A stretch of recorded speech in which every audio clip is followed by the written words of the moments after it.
Back here on Smart Money with Emmy Hernandez, we still talking about retirement expenses. Drew, we talk a lot about a lot of items that people overlook when they're planning their retirement expenses. I still have one important overlooked items. The last one. This is very important, and most of the people never thought about this. Okay, is the gift to your adult children. Oh, When I talk about gift, it's not the just gift like that Christmas keeps gift or on nothing. giving. Exactly. That's what it is. Like, you never planned. You thought that, okay, you raise your children, they successfully, move on with their life, get married, have their own family. You thought that, oh, well, this is it. I really don't have to. All the money should be mine now. But amazingly, these days, you have a lot of situation where your There they children may are, come back back. at your front door. Right? Right, it could be because their economies, they lost their job or something, they come back, and then that's other expenses that you never planned for. And then they may be coming, or it may be a divorce, and they're coming back with the kids Mm-hmm. and the pets And the pets, yes. and the lack of storage. And so, yeah, that's a huge expense. Uh-huh. It can be. Yeah, well, a lot of time it's not just because they coming and asking for, but I know that with my client, it's just because being a parent, you want to help. You wanted to help, even if they don't ask. You will you sometimes you feel the need. Could you spend a little bit more time with your grandchildren now? And you feel like, oh wow, I really connected with my grandchildren. Now I want to start to help them. You want to send them to college. You want to pay for so many things. Or sometimes I know they may not have come back to live with you, Mm-hmm. but you're helping them with their mortgage Oh, and yes. helping, them in that way. Right. Or with if there's a divorce and you're helping them with childcare, or both of them have to go back to work, and so you're helping them with childcare. So yeah, those are big expenses. I know, definitely, especially I know that some people, some of my clients, when their children run into the situation where they lost their job or something, and they happen to have bad credit now because of financial mistake that they had made. They couldn't qualify for the house, for example, True. but the parents still wanted to help them purchase a home. This is a very important thing, and you have to be very aware and mindful of this. Many people may put themselves into a situation where they co-sign the loan, the mortgage. Yes. Okay, think about it. You take on a liability when you already retired, which is the stage of life that you should not be taking any liability anymore. Because what we talked about before was long-term care. Mm-hmm. They may have taken on this liability, and then suddenly they need help and they need more money to be able to put towards long-term care. Right. So you're right.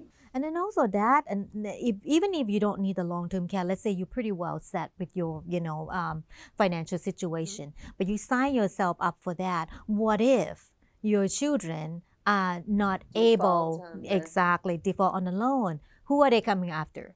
You. And you can end up losing your current home because of that. And then now it's all downhill from there, right? So you have to be very careful. The gift to the children, it's a big item. I'm changing the lock on the front door. Not that. but I understand though. Sometimes, yeah, sometimes you want to help. So I always suggest my client that, okay, if you want to help out with the children or the grandchildren, set up an account for them separately. So you kind of give them money, and that way you don't really relate it to any liability issues. You can always open up a college education fund for your grandchildren, but before you do that, also looking at your situation, whether you can afford it, have other bucket fulfilled first, right? So that's, like, we talk about all these 6 items already about people that commonly overlook. I think there's maybe something else too that we, didn't have a chance to talk about today. But with your experience at work with, people in retirement, is there anything else that you want to add on? Some item that... I think that pretty well covers it. But the biggest thing is to plan ahead and work with an expert, and not just go happily into retirement without thinking ahead. And I mean that, because if you do plan ahead, then you really can enjoy retirement. Right, right. And then when you do plan ahead here, that's a good idea for you, and that's a good, suggestion for you to tell all the people that you work with, that you coach them to plan for retirement, plan to see if you want to sell your business, have a long-term plan for that. But I also want to make sure that when you plan for these, the factor that you really have to put in, the two things important. Number one, it's inflation. Think about that, Yes. because everybody think in today's dollars, and they don't think that, oh wow, things going to be more expensive 10 years down the road. Bottom line is, historically factor in 3% inflation rate, and if you can't come up with that number yourself, sit down with a financial professional and ask them, okay, this is my current budget today, I want to maintain this, how much do I need 10 years from now, with inflation, so they can always calculate that for you.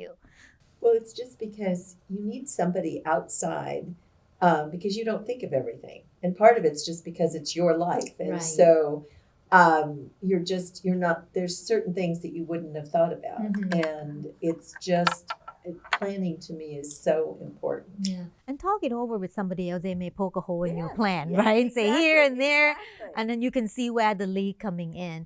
And I know that also one other thing, especially people who invest in the market. The market have risk. If you buy stock, bond, or even an annuity, or even in the bank can also go, bankrupt too, or even though they have FDIC certain limit insurance for their money. But when you're planning for the money and you're planning for your investment, you have to put in the risk factor, the market volatility. Think about how much level of risk that you can take. It's very important, because if you invest too aggressively and the market's so volatile and you can't sleep at night, make you nervous, that's also bringing another health issues, right? That's true. So you're That's either going to have your true. money, but then you don't have your health. That's And you may not live long enough to recoup whatever, because I know a lot of people will invest in real estate too, but they may invest at a point where they paid a fairly high price. that's And then if things tank, Yeah, then yeah. that's really something and they need that money. It's tied up in the real estate. That's what They can't happened in sell it. 2007, 2008, right? Exactly. That's why we have a lot of people that was out of place, no home, they lost Yes. everything. And that's why financial planning, especially for retirement, you have to take into the account of all these inflation risks, the market volatility, how much is your money are concentrating in certain area, diversify, right? So you don't want to tie up all your money in just particular type of investment. Yeah, and that's complicated, that's getting complicated. So it's always a good idea to sit down with financial professional before Yes. your retirement. Okay? Before trouble hits. That's Right. Well, thank you, Drue, for being here with us today. It was fun. It was really fun. That's it for today's episode of Smart Money with Emmy Hernandez. As a financial advisor, I'm here to help you. So if you have any questions or comments, send it to me by email to emmy@ehfinancial.com. Don't forget, if you miss any part of the show, you can watch us again on ehfinancial.com or crowncitynetwork.com. Remember, being smart with your money, it's easy, and you can do it. Thanks for watching. See you next time right here on Smart Money with Emmy Hernandez.